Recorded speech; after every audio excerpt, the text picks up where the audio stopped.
Northam, welcome to the Sport Profile. Happy to be here. Thanks for having me. Of course, man. I've read your work for so long, and you're really an inspiration to, myself and many others who are really navigating their path, finding their way. And I know from, a lot of our conversations that freelancing has been a big part of your life. Yes. Talk about that grind for a little bit. Well, before that even, I want to backtrack. My original question was, do you think it gets a bad rap? I And don't think it's a bad I'm rap. curious what your philosophy is and your thought process is there. Yeah, I think kind of in today, if you're trying to make it in sports journalism, it's almost a necessity. I Is it big fan really? of sorry. No, I was saying, is it really? You think it's a necessity? Yeah, I mean, for me it was, Sure. so like I think of, this quote from Tony Soprano a lot where he talks about in the first episode, he's talking about the mafia. I came in at the end, the best is Yeah. over, right?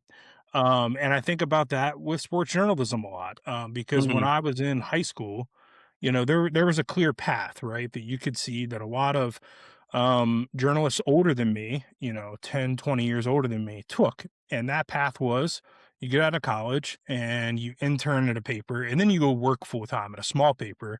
And then you work at a medium paper, and then you work at a large paper, and then maybe you work at a national outlet or a magazine, and you stay there a long time and, whatever. Yeah. By the time I got out of college in 2015, that path was starting to disintegrate. Interesting. I worked at a small paper full time when I first got out of school, the Salisbury Daily Times, Delmarva Daily Times.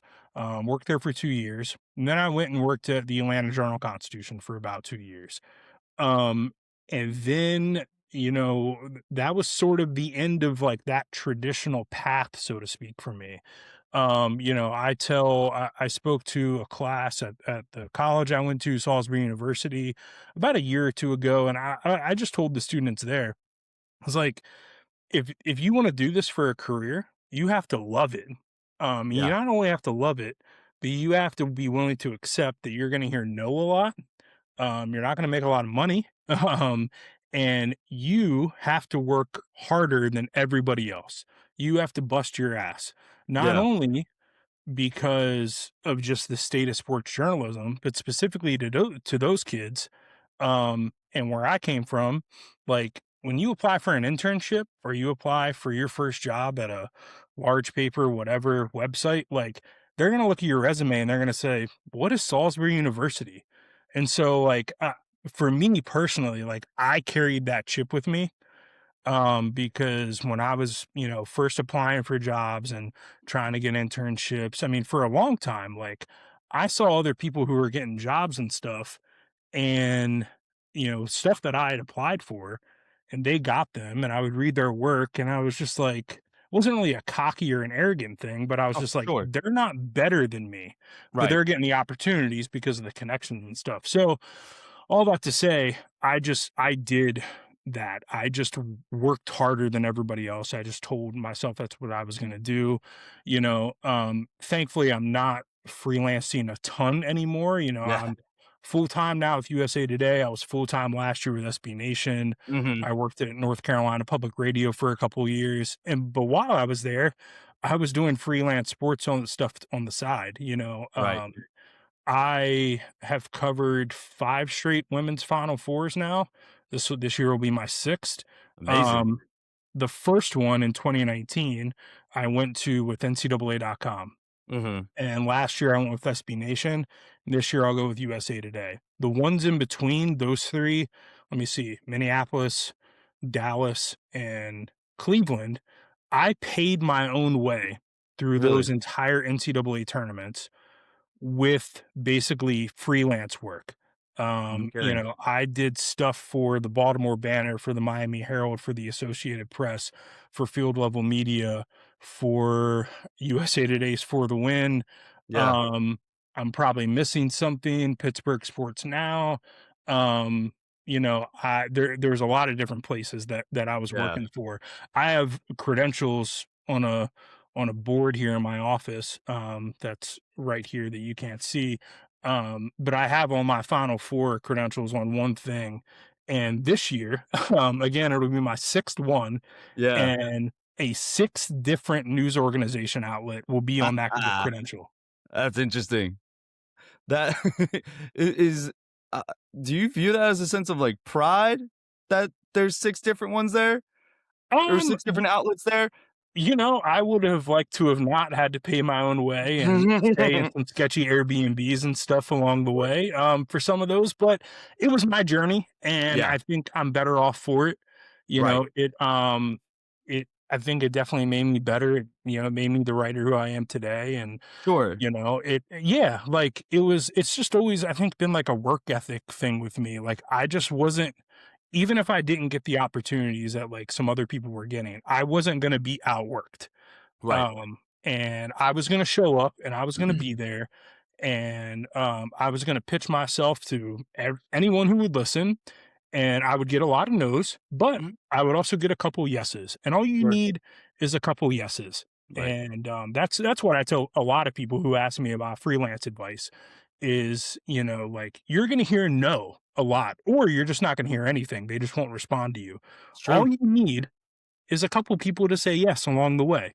All you need is a yes every now and then, and you do that job and you do a good job at it, and then they come back to you for more freelance work, and then you take those clips and you take them elsewhere and you get your name out there and you just build and build and build and grind and grind and grind, and Yeah. eventually you'll get to where you want to go. I wanna ask something on that because you've said something that you've said a few things there that are very interesting to me that stuck out, and I don't believe this question is asked enough to folks. When people say, like, how you articulate, like, you've been grinding, you felt like you had a chip on your shoulder. You were Mhm. gonna outwork everybody. There's no doubt about you absolutely do, without question. What tangible things did you do that made you say, "Yeah, I'm gonna outwork this person. I am going to grind." What exactly did you do when you were, I guess, grinding? And, obviously still are, but to outwork somebody, what did you tangibly do? Hmm. Um I think for me, like, I can't really imagine myself doing anything else at this point. So, like, I Sure. wanted it really, really bad. I wanted Right. to be a full-time sports writer. I wanted to cover women's college basketball. I've covered other sports too, and I Of enjoy course. those and stuff. But so I like tangibly, it's sending a lot of emails, number one, Yeah.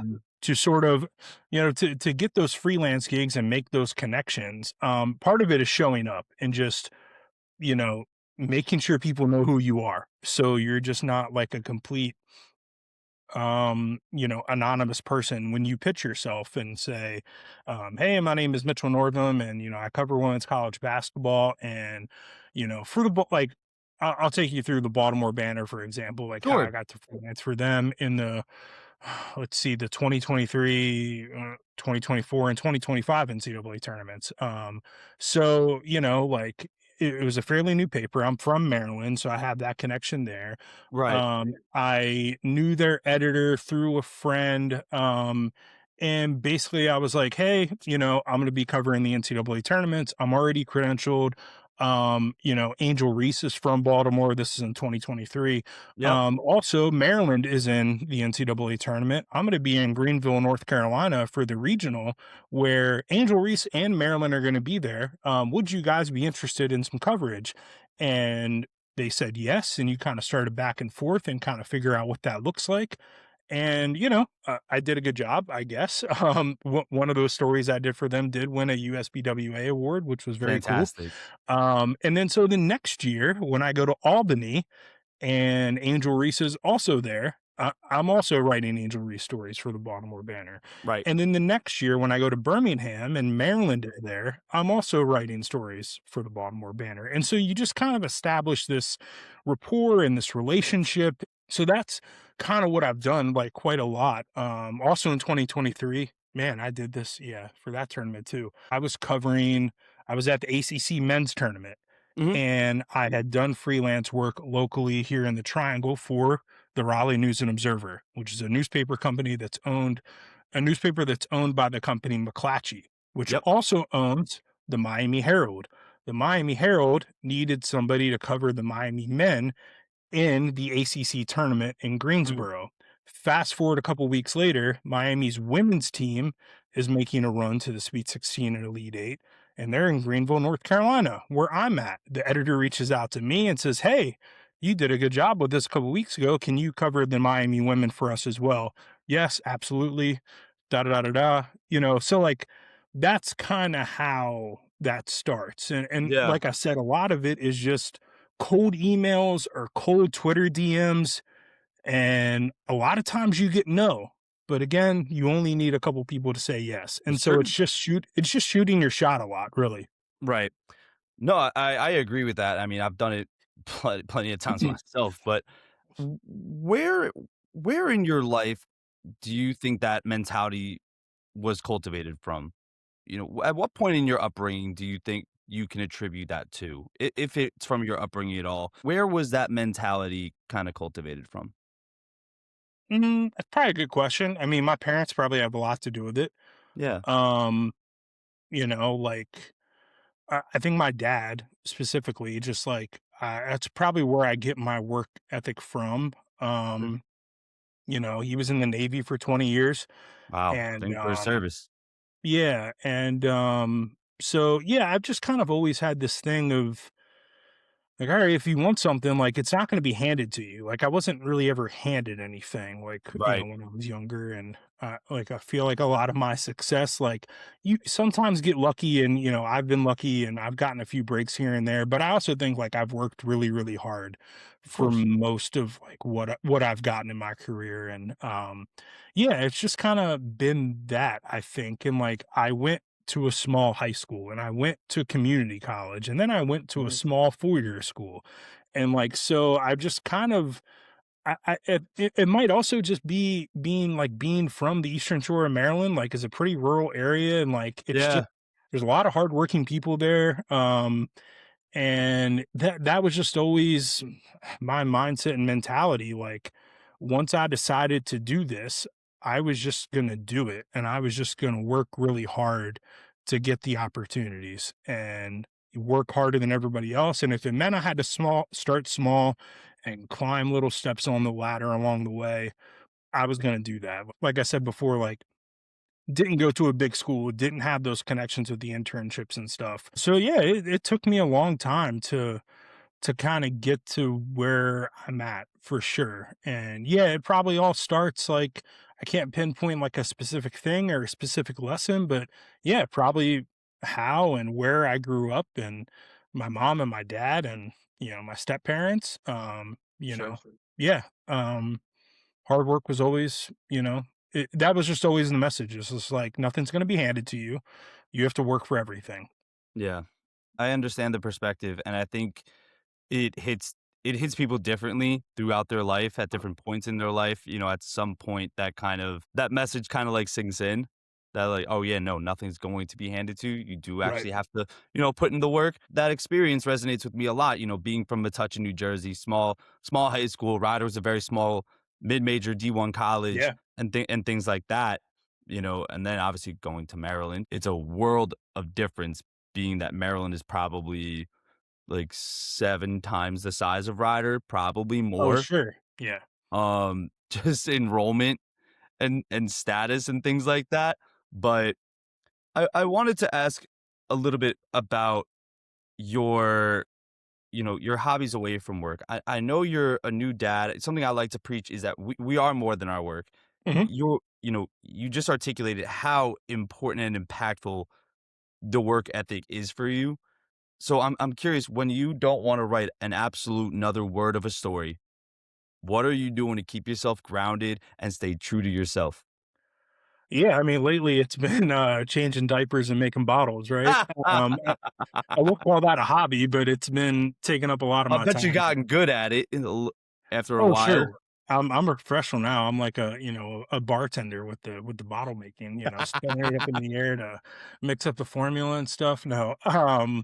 Yeah, I still have like a really tight group of close friends that I went That's to high awesome. school with. Um, and some of those guys I've known since fifth and sixth grade. Like we Wow. elementary school, middle school together, and we've been in each other's weddings and stuff. So yeah, there's five of us that are really, really tight. So do I have that number right? Kyle, Ben, Connor, Ryan, me. Yeah, yeah, five of us that are really, really tight. Sure. And we all grew up on the Eastern Shore of Maryland, and we've kind of gone some different directions, but we try to get together, a couple times a year and do something. And I'm actually going up to Maryland this weekend to celebrate Amazing. one of their birthdays. So that'll be a lot of fun.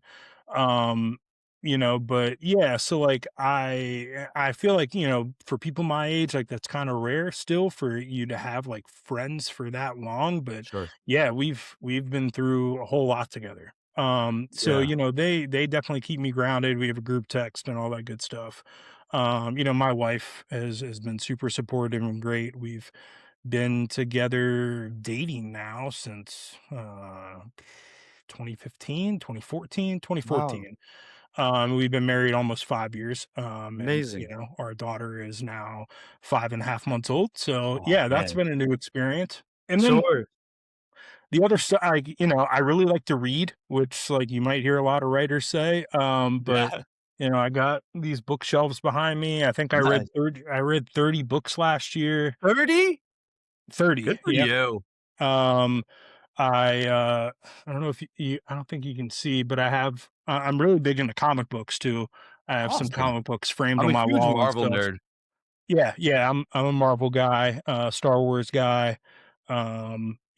So like to if I really just want to like relax and like tune the world out for like 3 or 4 hours, I will go grab a book and go to my patio, and I will have a bourbon Beautiful. and a cigar, and I will read a book and listen to music and sit in a rocking chair for 4 hours. And like that's how I just reset my brain and turn my brain off and you know go wherever the book takes me. Yeah. I like to do that from time to time.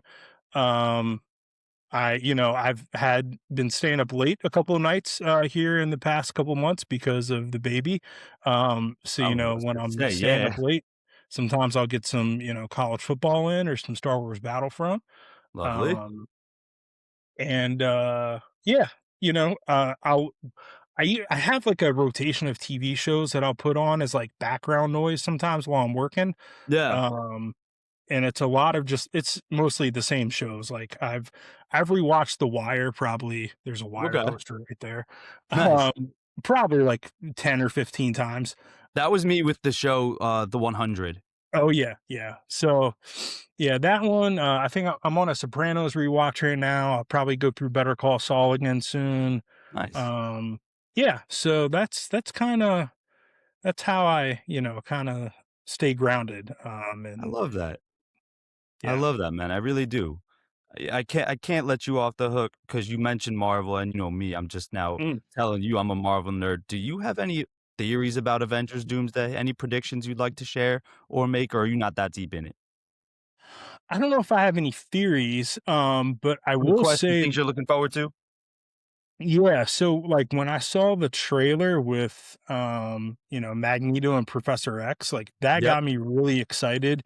And I Mhm. just went through like all the old X-Men movies that came out when I was a kid and Yep. when I was younger and stuff. So I So just good. like ran through all those in the past month or so. So I'm excited for that. Um, I'm a big Daredevil guy, so I'm Ooh. looking forward to the next season of that. And Mhm. I have a bunch of Daredevil comics here, and Sweet. so I don't know if Matt Murdock's going to be in Avengers Doomsday, but Haven't I heard would his be name excited connected about to it that. yet, but, Yeah, one never knows I'm with excited for it Marvel. for sure. Me too, me too. It's that's something that keeps me grounded, is, like, something I can, like, nerd out on, and is something, like, purely, like, for me, I Mhm. guess. I mean, I definitely like to read as well, but yeah, Marvel is something that's, like, different than any other world that I'm kinda involved in, so that's kinda my grounding. But, Yeah, s I got you mentioned reading. Oh, that's awesome. Love that yeah, cover too. Love that cover. Speaking of reading, actually, I learned that you wrote a book about high school basketball on the Eastern Shore of Maryland, I did. and I'm very curious, what motivated you to write a book? Where did Um, those motivations stem from? And, for those listening on audio, I will absolutely link it in the show notes. I appreciate that. Really, it was boredom. Was it? So basically, like I started it when the pandemic happened. Okay. So go back to March 2020. At that time, back to the freelance thing. Yeah. I'm juggling a couple of different freelance gigs. I'm doing work for NCAA.com where I'm covering women's basketball and doing some other things. And I had my flight booked to the Final Four in New Orleans that year and everything. I was going to go cover that again for them. Was doing stuff for this website called Pro Soccer USA Mhm. that the Orlando Sentinel used to have. So I was covering the NWSL for them. The North Carolina Courage are here. And I was doing some other little things here and there as well. Um, so then COVID happens, right? Like Yep. world shuts down March 20th or whatever that was. Within a couple weeks, those jobs and freelance gigs that I was relying on just went poof. I mean, they just vanished. Really? Um, yeah, I mean, I mean, NCAA.com just kind of straight up ghosted me. They were, they were like, "Hey, we'll call you when sports come back." And then, like in September, college football rolls back around, and I didn't hear anything. And I reached Right. out, didn't hear anything back. And NCAA.com, I still have your laptop. If you want to go. So, Do you actually? yeah, I still have it. Yeah. It doesn't work. Incredible. I mean, it works, but it's a pretty old model and like I couldn't even get Chrome to fire up on it. Oh, Um, no. last time I tried. So anyways, and then Pro Soccer USA, like that parent company over the Orlando Sentinel basically used the pandemic as like an excuse to kind of sunset it. So Yeah. that went away as well. So then it's Do you still have their April and laptop?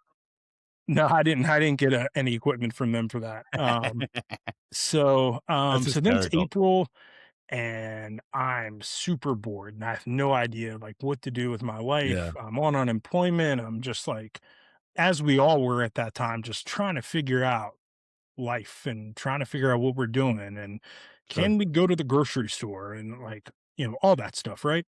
Right. And just kind of like roaming around my house and I'm reorganizing things and cleaning things. And, my wife, then she was my girlfriend, was just like, you got to find something to do.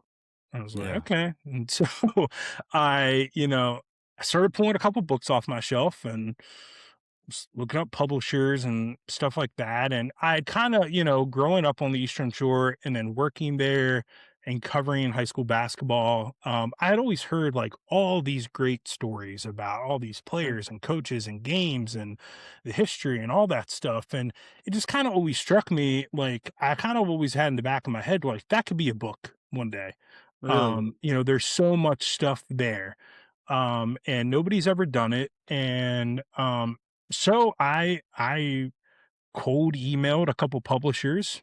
I got one of them to say yes, and off I went. I, started writing and reporting. And first thing I did was I got a newspapers.com subscription so I could go Yeah. back and kind of research and read all the stuff. And, so I have in a storage unit in Durham, like a big container full of just the research and stuff that I did for No this. And kidding. then, as the pandemic restrictions, got a little looser and we got our vaccines and stuff, I was able to interview somewhere in the ballpark of like 70 people. Um, Wow. so yeah, and it's basically a history of high school basketball on the Eastern Shore. I kind of treated it like each chapter was sort of like a long magazine profile. So Mhm. like, I would write about like, and it's told sort of in chronological order. So I wrote about like some of the great all black high schools that we had on the Eastern Shore and Yeah. Levi Fontaine, who went on to, play for the Golden State Warriors. And then I wrote about Gail Tatterson Gladding, who played in now the name of the league escapes me, but it was like basically the version of the WNBA that we had in the late 70s. And Right. she came from this tiny farming community in Snow Hill, Maryland, No and then went kidding. on to be a great coach at the high school level as well. Wrote about Tia Jackson, who's now an assistant coach at Duke. She came from the Eastern Shore, tiny Mardella High School. And, so all these different stories about, Butch Waller and David Bird and all these players and coaches and stuff. And I put it all together and then I turned it into the publisher and they're like, this is like 3 times longer than the length we agreed on. And I was like, oh, so it is. And so Appears to be. basically, but at that point, I was like, I already did all the work. Like, Right. there's so much in here. And at that point, it was like a personal passion project for me. And I Yeah. was just kind of like, if anybody's going to write this book, it's going to be me. And it's done now. So the publisher and I, we amicably split ways. I Mhm. pitched it to a couple other places. And in the end, I decided to just self publish it through Amazon.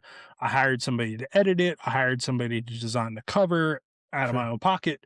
And then, yeah, and then the book came out. And I think for a book that is as niche as it is about Yeah. high school basketball on the Eastern Shore of Maryland, I was pretty happy with the reception and, the sales that it got. And, Good. I went to a couple events and set up tables and sold books there and stuff. And there was online sales and stuff too. And so I was pretty happy with that. And then that kind of led me into the second book that I've done that is not out yet, but will be out eventually sometime Ooh. this year, I hope.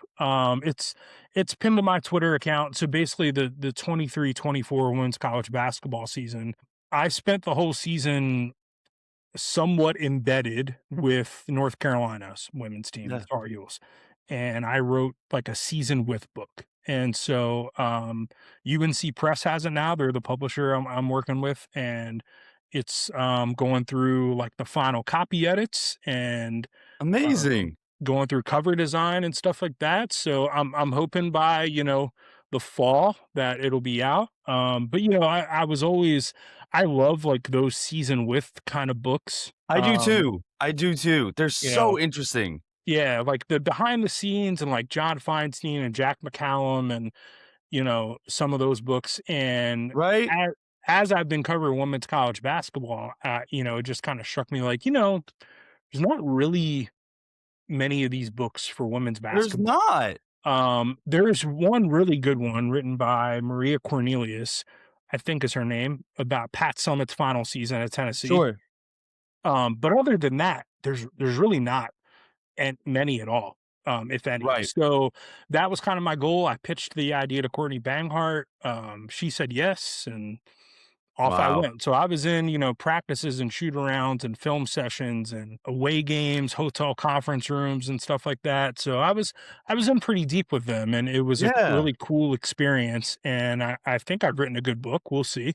And Can't wait. it'll be out hopefully sometime this year. That's awesome, man. I can't Yeah. wait to read it, and can't wait to read about the Eastern Shore of Maryland too. Yeah. I feel like as a Terp grad, I should read it. I always liked my time in Maryland. It was really good. Yeah. Two more things I wanted to ask you about. Obviously, women's basketball is your bread and butter. You have a unrivaled passion for it, just as I do. I love women's college basketball. Love the WNBA. Why does it resonate with you? Why does women's basketball, the ecosystem of women's basketball, resonate with you so much? Why was that the route you decided to go down? I know you've written about a bunch of other things. You've written about men's sports. You've written about various women's sports, but women's college basketball, why does that resonate with you? So the way that I got into covering women's basketball was by freelancing.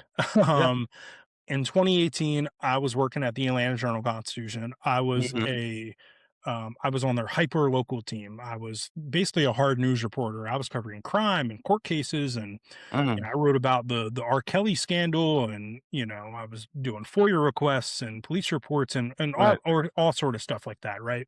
Yeah. But sports is still really where my passion was. Absolutely. And I tried really, really, really hard to like weasel my way into the sports section. I pitched them stuff all the time. I would volunteer for stuff. I went and covered the Little League World Series for them because Ooh. a team from Georgia went and nobody else wanted to go. And I was like, I'll go. I'll go to Williamsport.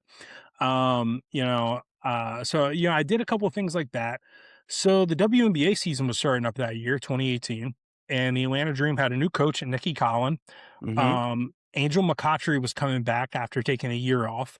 There's a lot of stories there to tell, right? Yeah. So I pitched a couple ideas to the then sports editor, who is no longer there. I believe he's retired. And the response that I got was, yeah, these are good ideas, but we don't want to create the perception that we would cover them full time. Interesting.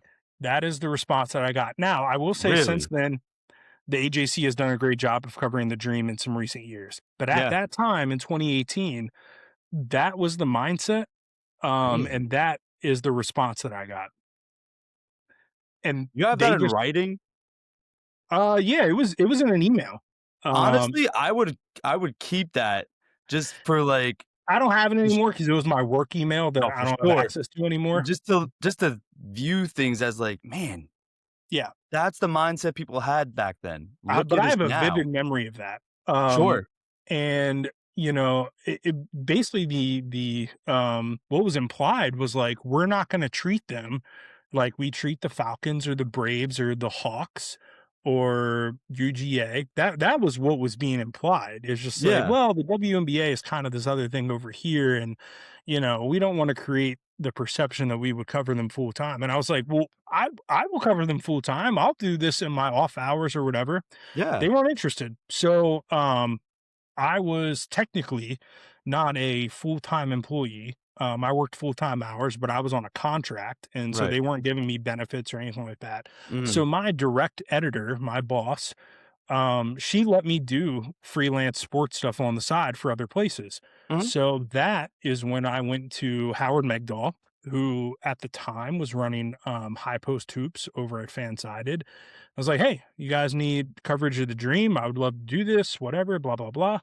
And so I started covering the dream that way. That whole season, Nikki Collins' first year, Yeah. she won coach of the year. They went to the conference finals. It was really awesome.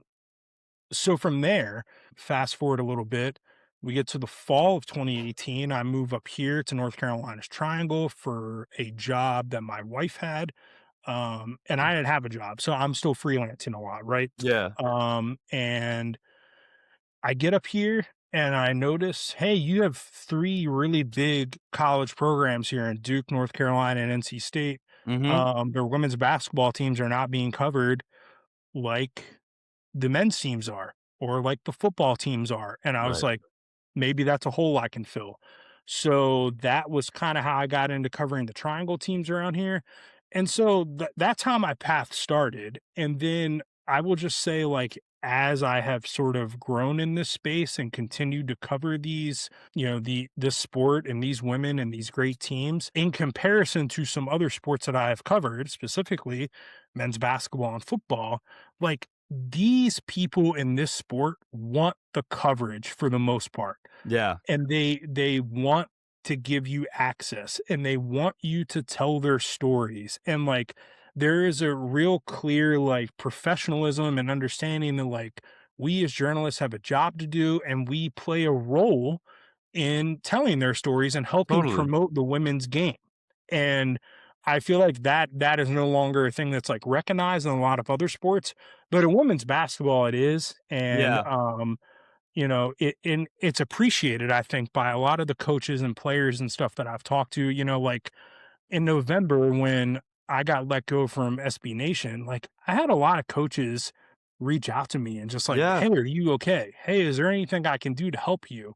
Hey, how's the job search going?" And like I really appreciated that. That Of was course. really awesome to hear and feel that like these people that I've worked to kind of tell their stories and stuff like cared about me in that way. And I don't know if you really get that in football and men's basketball Yeah. in 2026. And Right. so like I've just tried to the whole time that I've covered women's basketball, I have tried to cover it like any men's sport would be covered. Right. Whether that's, like the coaching carousel stuff that I do, or, just like writing about the games as games, and like not Mhm. everything has to be like this inspirational thing that has a bigger meaning. Like sometimes a game is just a game, and like we can write about the X's and O's, and we Right. can critique the players, and like we should just treat this like a sport. I think I've heard maybe Dawn Staley like say that before, like treat us like a sport, Yeah. and so that's kind of how I've approached my coverage, and I think it's worked for me, and I think that the people in the sport appreciate it, and yeah, so that's and it's just a good space to be in. Like I just like a lot. I like a lot of the people that I'm Yeah. around, from the other journalists covering it to Me too. the players and the coaches. No, 100%. That really resonates with me, and I definitely appreciate and understand that perspective.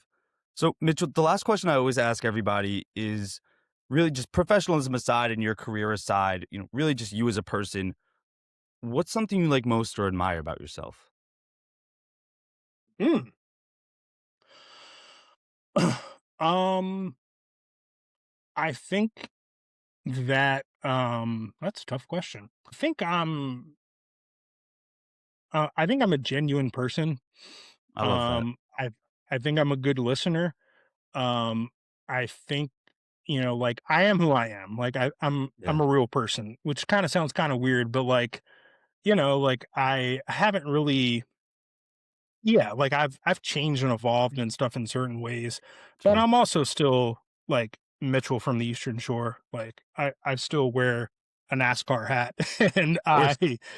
I have a Carhartt shirt on right now, and like I wear Wrangler jeans, and I just kind of am who I am. Yeah. And like to drink beer. I like my bourbon, but I like to tell stories too. Yeah. And I feel like it's like again, like it's 2026 and AI is everywhere and stuff, and Yeah. people like try to have a different persona online than they do in real life, and like this is who I am. I am who I am, and take it or leave it. And I understand. but I think that just maybe it's from where I came from, or I don't know. Along the way, I just feel like I'm somebody who's always been a good listener, and always been somebody who's had empathy for other people, and like Sure. has been It's very willing to just important. hear people out and walk in their shoes. And I think that's a really important thing to have as a journalist, when Mhm. you're taking care of other people's stories and telling their stories, like when they let you into their life a little bit. I guess if I had to, I've never really thought about it, but like, yeah, I think like that whole just like being genuine and being a good listener, I think those are two qualities that I have. I I mean, it is the thing I preach the most here, which is being genuine, being authentic, being yourself. So Mitchell, may we Yeah, continue to authentic. be. That's the word I Yeah. was looking for. I think I have that.